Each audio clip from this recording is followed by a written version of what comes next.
सम क्या है, 6 है। ठीक है, तो कितने इवेंट्स हैं जिनका सम 6 है? 1 5 है, 2 4 है, 4 2 है और 5 1 है। ठीक है, तो कितने इवेंट्स हो गए? 1 2 3 4 इवेंट्स आपके पास हो गए।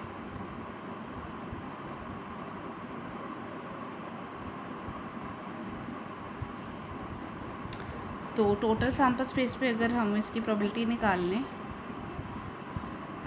Probability of A is equal to n of A over n of S. तो एन ऑफ ए मेरे पास 4 है और टोटल सैम्पल स्पेस 36 है।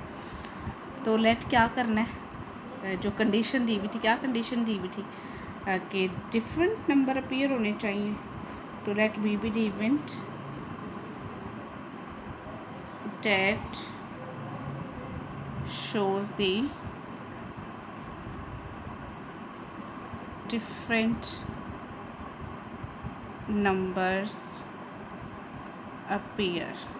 ठीक है, तो ये बी हो गया। तो आपने वो वाले इवेंट लेने हैं जो डिफरेंट है। तो मेरे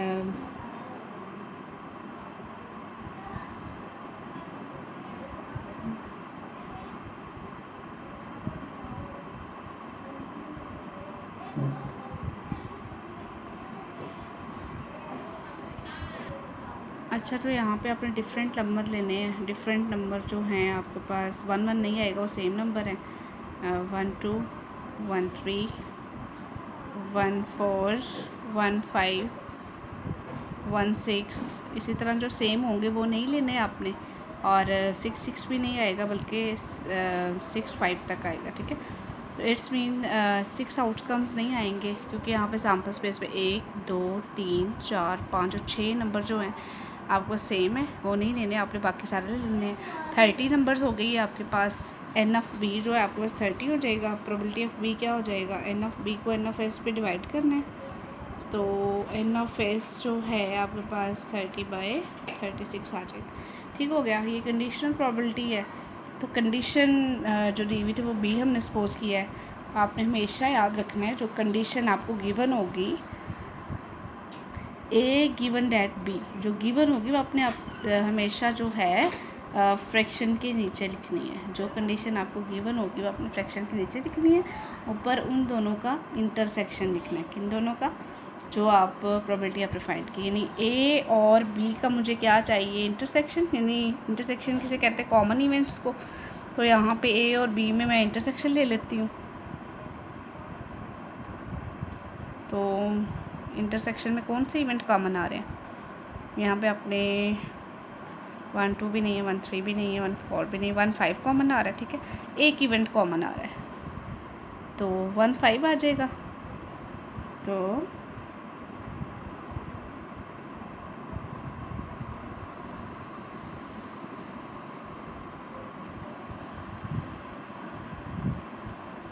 वन 5 कॉमन आ रहा है बस। सॉरी, एक इवेंट कॉमन नहीं आ रहा, बल्कि आपने यहाँ पे सेम वाले नहीं लिए थे। तो अब जो है आपको देखना पड़ेगा, इसमें 1 5 भी आएगा। ठीक है, इसके बाद जो है 1 यहाँ सैम्पल स्पेस से देख लें, क्योंकि मैंने यहाँ पे सारे नहीं लिखे। तो 1 6 भी इसके साथ कॉमन नहीं आ रहा, 2 1 भी नहीं आ रहा, 2 4 आ जाएगा। ठीक है, 2 4 के बाद 4 2 कॉमन आ जाएगा, 4 2 के बाद 5 1 कॉमन आ जाएगा। ठीक है, तो 1 5 कॉमन है इसमें, और क्या क्या कॉमन है, 2 4 कॉमन है, 4 2 कॉमन है और 5 1 कॉमन है। कॉमन इवेंट्स आप 4 आपके पास जो है n of A intersection B होगा। तो प्रोबेबिलिटी अगर इसकी निकालनी है तो आप क्या करेंगे, टोटल सैम्पल स्पेस पे इसको डिवाइड कर देना है। 4 को किस पे डिवाइड करेंगे, 36 पे। यहाँ पे वैल्यूज पुट कर दें, 4/36। प्रोबेबिलिटी ऑफ बी मेरे पास यहाँ पे मैंने फाइंड आउट की थी 30/36। ठीक है, तो इसको डिवाइड कर देंगे 36 पे। 36 से कटिंग हो गई, और अब आपके पास जो आंसर आएगा वो क्या आएगा, 4/30। अगर आप इसको मज़ीद काटना चाह रहे हैं तो भी कर सकते हैं, और मज़ीद कटिंग करके आंसर आ जाएगा 2/15। ठीक हो गया, ये था आपके पास 33 क्वेश्चन नंबर। इसके बाद जो है सेकंड पार्ट जो है उसने बोला हुआ सम आपके पास लेस होना चाहिए 4 और लेस, तो आप उसको लेट कर लें, लेट सी कर लें, बेशक डी कर लें, आपकी अपनी मर्ज़ी है। मेरे पास यहाँ पर 4 इवेंट्स आ रहे हैं, तो एन ऑफ सी जो है मेरे पास 4 हो जाएगा। प्रोबेबिलिटी ऑफ सी मेरे पास जो है क्या हो जाएगी 4/36। अब मैंने कंडीशन जो मुझे गिवन थी उसको मैंने बी सपोज किया था। बी में मेरे पास कौन कौन से आउटकम्स थे, डिफरेंट आउटकम्स थे। उसमें 1 2 था, 1 3 था, 1 4 था, 1 5 था, 1 6 था और 2 1 था, 2 4 3 था, 2 4 था, 2 5 था, 2 6 था, 3 1 3 2। सेम नहीं लेने आपने, बल्कि डिफरेंट लेने हैं। मैं यहाँ पे इसलिए आपको दोबारा से बता रही हूँ कि पीछे मैंने पूरी सैम्पल स्पेस नहीं लिखी थी। मैंने जो है कॉमन लेने, इसमें भी कॉमन लेना है, सी इंटरसेक्शन बी लेना है, तो आपको आसानी हो जाएगी। 3 6 4 1 4 2 4 3 4 5 4 6 5 1 5 2 5 3 5 4 5 6 6 1 6 2 6 3 6 4 और 6 5। तो ये आपने इवेंट आपके पास कितने थे, पीछे आपने प्रोबेबिलिटीज़ की फाइंड आउट कर दी हुई है। 30 इवेंट्स थे। अब मैंने यहाँ पे जो है मेरे पास कंडीशन यहाँ पे क्या होगी, सी गिवन डेट बी, यानी गिवन डेट जो होगा वो हमेशा नीचे आएगा, तो मुझे सी इंटरसेक्शन बी लेना पड़ेगा। तो उसके लिए मैं क्या करूँगी, कॉमन इवेंट्स निकाल लूँगी।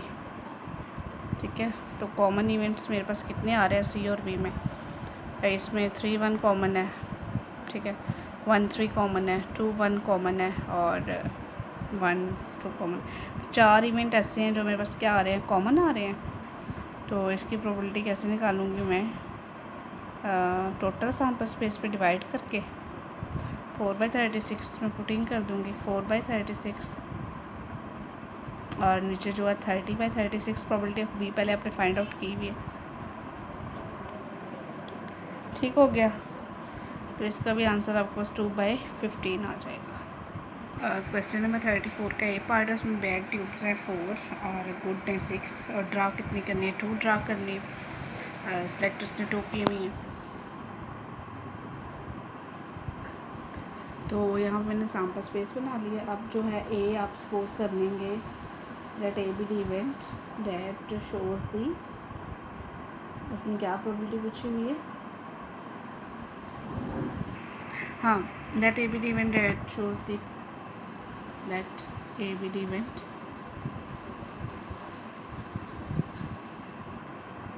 that shows the tube is tested, tube test हुई है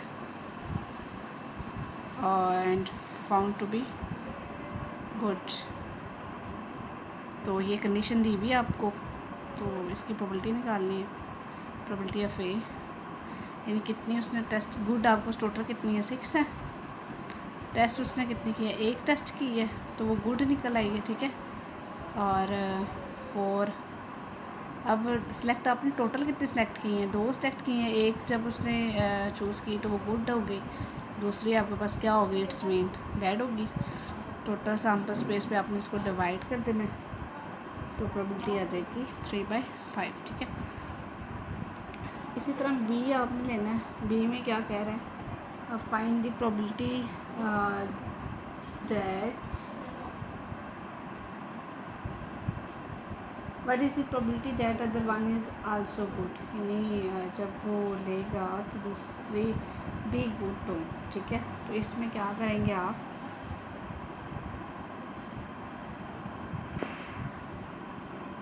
प्रोबेबिलिटी ऑफ बी निकाल लेंगे। अदर इज़ आल्सो गुड उससे कहा होगा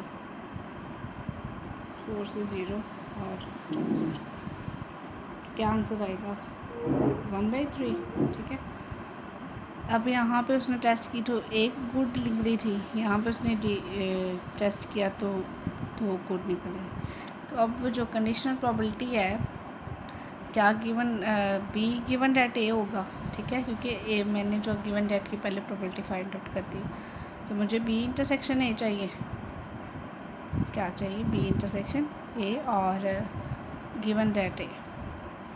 अब देखें यहाँ पे कॉमन कैसे निकालना है। यहाँ पे देखो एक गुड है, यहाँ पे पहली भी गुड और दूसरी भी कॉमन, ये दोनों G1 दोनों में क्या आ रहा है? गुड आ रहा है, कॉमन आ रहा है, ठीक है। तो मुझे जो प्रोबेबिलिटी लेनी है वो होगी 1/, ऊपर जो प्रोबेबिलिटी आएगी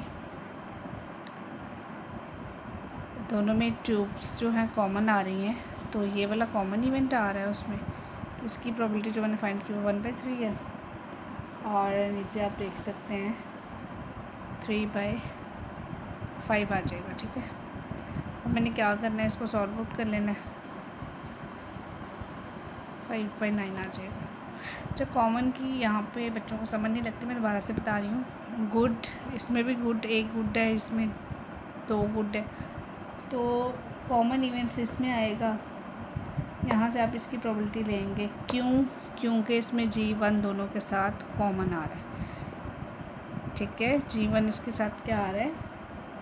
कॉमन आ रहा है, ठीक है। तो आप यहाँ से इसकी प्रोबेबिलिटी ले लेंगे 1/3। जो सी पार्ट है इसका, बी पार्ट है, let A be the event sum is odd लेना है आपने। तो ऑड जो है गिवन है आपके पास, गिवन डेट उसने दिया हुआ है, वो डॉट्स लेने जिनका सम इवन आएगा, फिर आपने वो डॉट्स लेने जिनका सम 7 आएगा। ए इसलिए नीचे है क्योंकि सम ऑफ डॉट्स गिवन डेट में आ रहा है, तो वो नीचे रहेगा। तो ये आपने फाइंड आउट करना है। कैसे फाइंड आउट करना है मैं हिंट दे देती हूँ आप। ये सैम्पल स्पेस इसमें बनेगा, टोटल सैम्पल स्पेस। तो यहाँ से आपने सम ऑफ डॉट पहले 7 निकाल लेना है, ये आपने उसको राइट किया है, ठीक है। तो वो आपके पास यहाँ से कितने आएंगे, कितने इसका सम क्या है? 7, इसका सम 7 है, इसका 7 है और इसका 7 है, इसका 7 है, इसका 7। कितने इवेंट हो गए? 1 2 3 4 5 और 1 2 3 4 5 और 6, और भी कोई इवेंट है जिनका सम 7 है?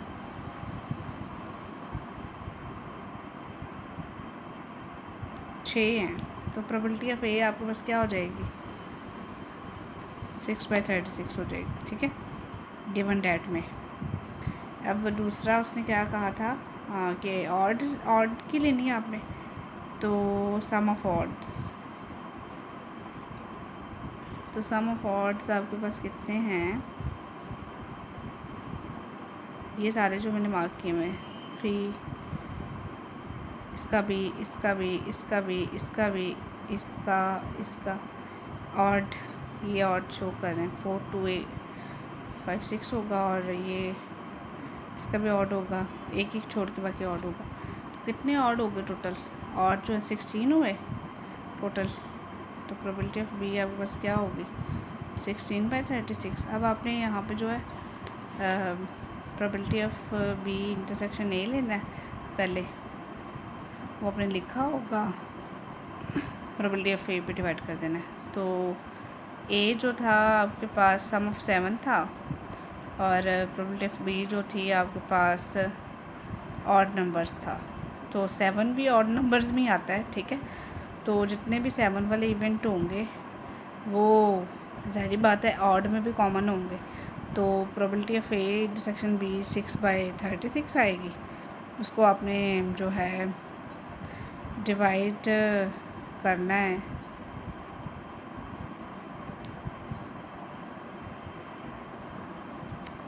अच्छा, यहाँ पे गिवन डेट ऑड नंबर्स हैं, सम ऑफ 7 गिवन डेट नहीं है, तो नीचे बी आएगा, ठीक है, नीचे बी आएगा। ये फार्मूला नहीं होगा, बल्कि क्या करेंगे आप, ए गिवन डेट बी होगा। तो probability of A intersection B और गिवन डेट में जो है प्रोबेबिलिटी ऑफ बी, क्योंकि गिवन डेट ऑड नंबर से क्वेश्चन को आपने पहले कोर्स से पढ़ना। तो यहाँ पे जो है अभी मैंने कॉमन इवेंट्स निकाले थे, ऑड और जो है सम ऑफ 7 सेम ही होगा, क्योंकि 7 जो सम है वो भी ऑड ही है। तो प्रोबेबिलिटी ऑफ बी मेरे पास 18/36 आया था, इसको मैं डिवाइड कर दूँगी 6/36 18 हो जाएगा, तो 1/3 आ जाएगा। ठीक हो गया, तो ये क्वेश्चन था। 34 का सी पार्ट जो है उसमें लेट करेंगे ई शोज़ द एग्जेक्टिव। क्वेश्चन को और से आपने पढ़ना है। ए शोज़ द अकाउंटिंग बैकग्राउंड, ई किसको शो कर रहा है एग्जेक्टिव को, और ए किसको शो कर रहा है अकाउंटिंग बैकग्राउंड में को। ठीक है, अब जो क्वेश्चन के अकॉर्डिंग क्वेश्चन अगर यहाँ पे देखें इसका सी पार्ट, तो यहाँ पे फर्म में 20% एम्प्लॉयज़ प्रोबेबिलिटी दी हुई है। क्या बैकग्राउंड है उनका, अकाउंटिंग बैकग्राउंड है। ठीक है, तो ये आपके पास जो है प्रोबेबिलिटी ऑफ ए हो जाएगी, अकाउंटिंग बैकग्राउंड आपको गिवन है। ठीक है, तो 5% वो कह रहा है कि उन अकाउंटिंग बैकग्राउंड भी है, कंडीशन गिवन है, अकाउंटिंग बैकग्राउंड भी है और क्या है एग्जेक्टिव भी हैं, ये कॉमन लिया है उसने, यानी वो एग्जेक्टिव्स भी हैं और अकाउंटिंग बैकग्राउंड से भी बिलोंग करते हैं। तो यहाँ पे आपने जो है ये ए इंटरसेक्शन बी गिवन है क्योंकि कॉमन आ रहा है अकाउंटिंग बैकग्राउंड और एग्जेक्टिव्स के साथ। ठीक है, तो अब वो कह रहे हैं कि if n employees accounting background, अगर एक एम्प्लॉय का अकाउंटिंग बैकग्राउंड है, ये कंडीशन दी हुई है। ठीक है, ये कंडीशन गिवन है, ये आपको बस गिवन डेट की कंडीशन पहले इम्पोज होगी। What is the probability employees executive, यानी हमने एग्जेक्टिव की प्रोबेबिलिटी, जिसकी प्रोबेबिलिटी उसने पूछी होगी वो अपने फ्रैक्शन से ऊपर रखना है, और जिसकी कंडीशन दी हुई वो अपने फ्रैक्शन से नीचे रखना है। ठीक है, तो यहाँ पे ये देख सकते हैं probability of accounting background, A accounting को शो करा, बी बैकग्राउंड को 0.20 दी हुई है, और ये अकाउंटिंग बैकग्राउंड भी है और साथ में एग्जेक्टिव भी है, कॉमन है, तो 0.05 इसकी प्रोबेबिलिटी दी हुई है। अब एग्जेक्टिव की प्रोबेबिलिटी फाइंड आउट करनी है, ए नीचे इसलिए क्योंकि ए जो है अकाउंटिंग बैकग्राउंड, उसने बताया हुआ है कि एम्प्लॉय जो है अकाउंटिंग बैकग्राउंड है, और प्रोबेबिलिटी अपने एग्जेक्टिव की फाइंड करनी है, तो नीचे आ जाएगा। कॉमन इवेंट की प्रोबेबिलिटी दी हुई है 0.05, उसको अपने डिवाइड करना है 0.20 पे, तो आपको आंसर आ जाएगा 0.025। ठीक है, थैंक यू सो मच। अगर आपको लेक्चर समझ आया तो आपने सब्सक्राइब, अगर चैनल को नहीं किया हुआ तो उसको सब्सक्राइब कर दें। अल्लाह हाफिज़।